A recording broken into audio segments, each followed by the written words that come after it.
Okay, my name is Peter-Kerre, and I'm originally from Minnesota. I lived there for 12 years.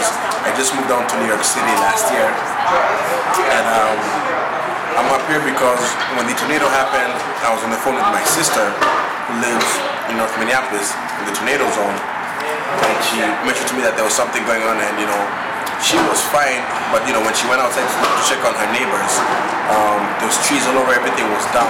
And I have many friends in North-Minneapolis area too. So I tried calling other people and everyone was saying the same thing. So I decided to put together a Facebook page to try and gather some information because no one knew what was happening. It was kind of a mess. So put the page together and people started collecting resources and gathering information. And pretty much the page pretty much blew up. What was really instrumental in blowing the page up is that we were the first site online to have like tons of pictures and video from the tornado. So within, the page was up within about 45 minutes of the tornado, and within like about, I'd say an hour to an hour and a half, we had tons of video and pictures. Wow! And that no one else had that. No news guys had it. No one. So everyone was like, "Wow, have you heard of that Facebook page?" So everyone started flocking the page, and before you knew it, it was just slammed. So now, after a few hours, I noticed that the residents, who are on the ground had also began flocking the page, saying, "Hey, you know what? I'm in the zone. And that's when I kicked into now responsible, like, wow. So now we have people who are actual victims who are on the page saying they need help. So I instantly tried to think of what I would have needed if I was in a similar position.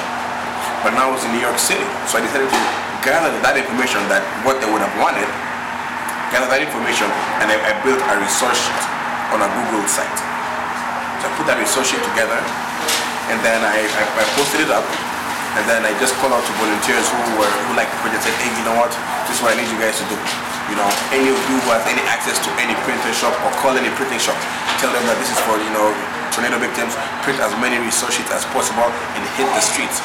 Walk through the streets and give them to every single resident you see." But we were doing that by day one. By Monday, we were already giving out resource sheets. So, to get information. And that was before anyone had any responsibility. The city of Minneapolis hadn't even figured out what had even hit them. I understand they kind of gave you some resistance or questioned who you were. Did I read that correctly? Yeah. What happened is, when the big rush, came to it and everyone was relying on the website, people were wondering who is, behind the website. So the big question was, who are you? What are you doing? Which organization you represent? I mean, I guess no one could believe that it could be one person who could have all this resources and run everything so efficiently. So they assumed I must be an organization. So many of them might have been asking me just to identify myself, or just to have a name behind everything. But then some of them were like confrontational and everything, like, who are you? Because there's information that's going on that's wrong. Just some confrontational kind of stuff. But then eventually, he just said, just people. I refused to identify myself. I refused. I just said, that it doesn't matter who I am. What matters is that we're getting information to the people. And now today you're having a big donation, so you're going to distribute the food to what organizations for people to get? Okay, what we're doing is we're collecting donations here and perishable items, hygiene products. Like pretty much, since we were first responders, so we know pretty much what is needed on the ground. I spent the whole week going door to door, knocking on doors, asking people, what do you need? You need this and that. So we know. So with that in mind, and then based on feedback from first responder organizations, we put together a list of what we think people want, and then we put this together. And so our goal is to collect items here as many as possible from 6 a.m. to 6 p.m. all day. And then tomorrow we'll spend the whole day doing inventory, sorting through items and weighing and everything. Then Monday we'll reach out to these first responders on the ground, because we know them, because we're working with them all week, and say, hey, you know what? Come to the warehouse and pick whatever you want. That is, prayer center, Shiloh Temple, there's a mosque. I can't pronounce the mosque's name, right? It's Al-Masjid or something mosque. There's a mosque and there's probably a couple of other churches. You see, most of them are like, prayer organizations. But these were the first responders. These are the people who, from the word go, have been on the ground, they personally know the residents, so that's who we're working with. Because they're not the ones getting the $200,000 checks or anything. Yet most people are still going to them. And I also want to point out, one thing, that and it might be unrelated, but I just want people to understand how hard this has been.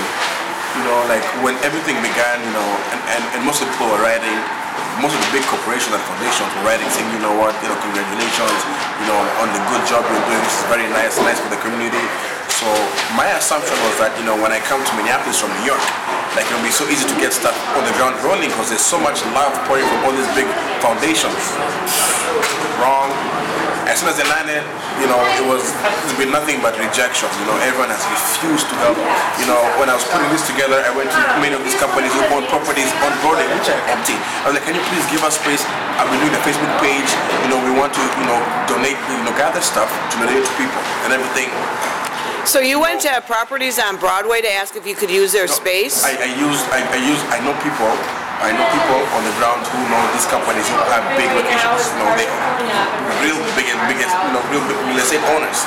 So I reached out to them, the big dogs, like on the higher levels, like, hey, you have a building that is this place, the ground floor is empty. Do you mind us doing this? Because and then in addition to that, I was telling them about the Facebook page. I was like, I'm sure you heard about the Facebook page. This is what we're doing. So this is proof that we're legit. We're trying to do something legit. And it was no rejection. All the same people were just blunt nose in my face.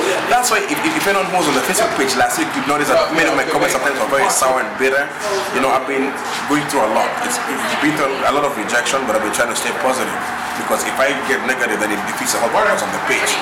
But I've been struggling, but then it's been nothing but no's. In fact, how this place, we got this place, is after everybody turning me down and saying no, and it's the last option, because to me giving up is not an answer.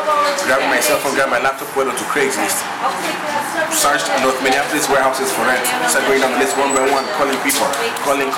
So you're looking up for rent, places for rent and calling people back? Because that was going to be my next question, because a lot, they're sending city inspectors out Monday and Tuesday big time to make sure people are out of unsafe homes. Well, that is, that is different from what I was saying. What I was saying about the warehouse and rent was that I went to Craigslist to look for warehouses that were available for rent, so that I could call them and ask them if we could do this event. Oh, gotcha. And that's how I found this place. After being rejected, of course, by many people. This place, the owner said, oh yeah, fine, take it free. Wow. For free, it's fine. Wow. The owner, and he's refused to identify himself, he just wants me in the background.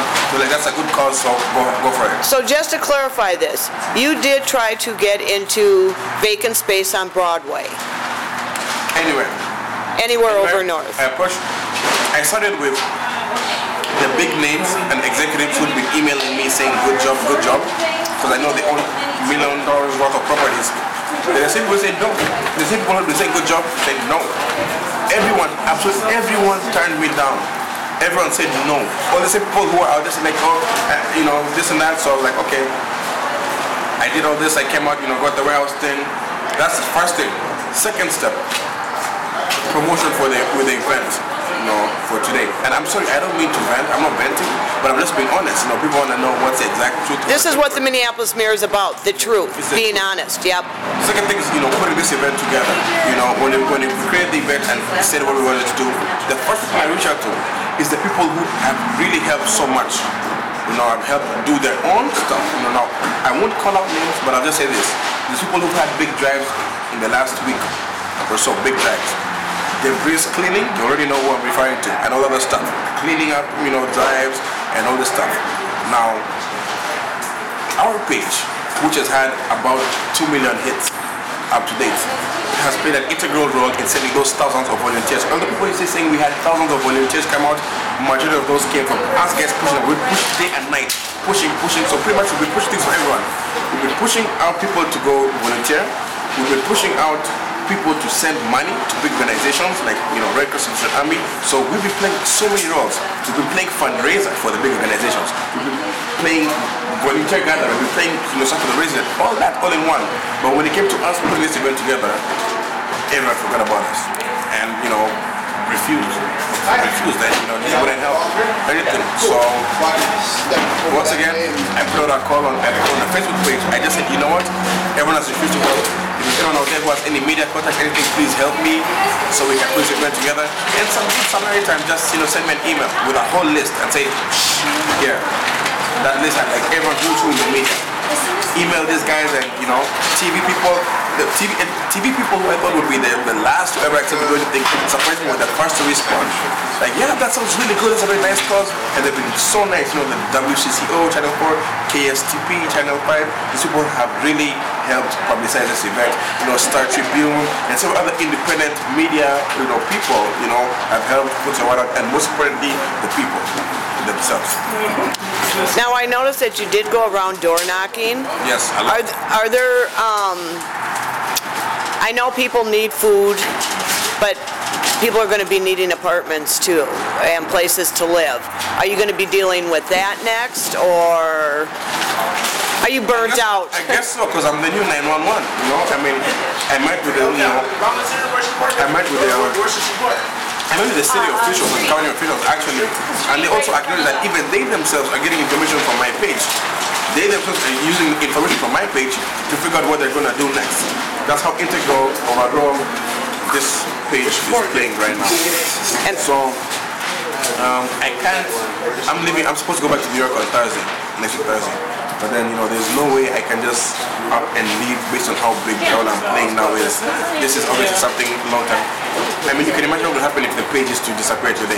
You know, it would be a disaster if the city and county themselves are relying on the page for, you know, the information. So, what I want to do is, you know, my original goal was to, when I get it, was to find someone to get us office space, help us with office space, so we could get also, I could get a whole bunch of computers, maybe 5, 6, and set up a team to make it like a formal information processing center.